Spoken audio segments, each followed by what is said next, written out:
ఐపీఎల్లో ఈరోజు నరేంద్ర మోడీ స్టేడియం అహ్మదాబాద్ వేదికగా రాత్రి 7:30 గంటలకు గుజరాత్ టైటాన్స్ మరియు పంజాబ్ కింగ్స్ జట్లు తలపడనున్నాయి. ఇప్పటివరకు 3 మ్యాచ్లు ఆడిన గిల్ సేన రెండింటిలో గెలిచి పాయింట్ల పట్టికలో 5వ స్థానంలో ఉంది. గుజరాత్ టైటాన్స్ను వారి హోమ్ గ్రౌండ్లో ఓడించడం అసాధ్యమనే చెప్పాలి. ఈ గ్రౌండ్ శుభ్మన్ గిల్కు ఎంతో ఇష్టమైనది.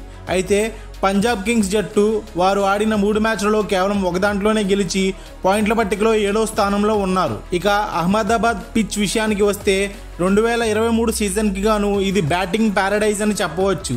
అయితే ఈ సీజన్లో ఇప్పటివరకు జరిగిన మ్యాచ్లలో బౌలర్లకు మంచి సహకారం లభించింది.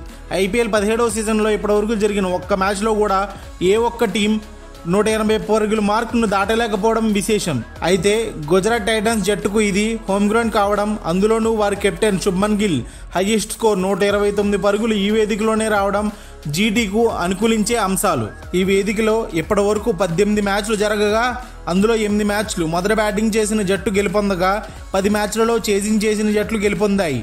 ఈ గ్రౌండ్లో హైయెస్ట్ టీమ్ టోటల్ 223 పరుగులు జీటీ తరపున ఉంది. అయితే లోయెస్ట్ స్కోర్ పంజాబ్ కింగ్స్ పేరిటే ఉంది. ఇక కొన్ని స్టాట్స్ చూసుకుంటే Gujarat Titans captain Shubman Gill Punjab Kings పై ఇప్పటివరకు 10 ఇన్నింగ్స్లు ఆడగా అందులో 5 అర్ధశతకాలు సాధించారు.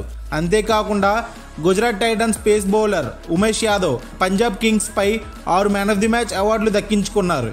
ఇది ఐపీఎల్ చరిత్రలోనే ఒక అపోనెంట్ పై అత్యధికం. ఇక జట్టుల కూర్పు విషయానికి వస్తే గుజరాత్ టైటాన్స్ జట్టు గత మ్యాచ్లో ఎస్ఆర్హెచ్తో ఆడిన సేమ్ టీంతోనే దిగే అవకాశాలు కనిపిస్తున్నాయి. ఇక పంజాబ్ కింగ్స్ విషయానికి వస్తే హ్యామ్స్ట్రింగ్ ఇంజురీ కారణంగా లియామ్ లివింగ్స్టోన్ ఈ మ్యాచ్కు దూరమయ్యే అవకాశం ఉంది. ఇది మినహా ఇక తుది జట్టులో మరే ఇతర మార్పులు చేసే అవకాశం కనిపించట్లేదు. ఈ ఇరు జట్లు ఇప్పటివరకు 3 మ్యాచ్లలో తలపడగా అందులో 2 మ్యాచ్లు జీటీ గెలుపొందగా ఒక మ్యాచ్లో పంజాబ్ కింగ్స్ గెలుపొందింది. ఇక ఈరోజు మ్యాచ్లో ఎవరు గెలుస్తారని మీరు అనుకుంటున్నారు? కమెంట్స్లో మెన్షన్ చేయండి.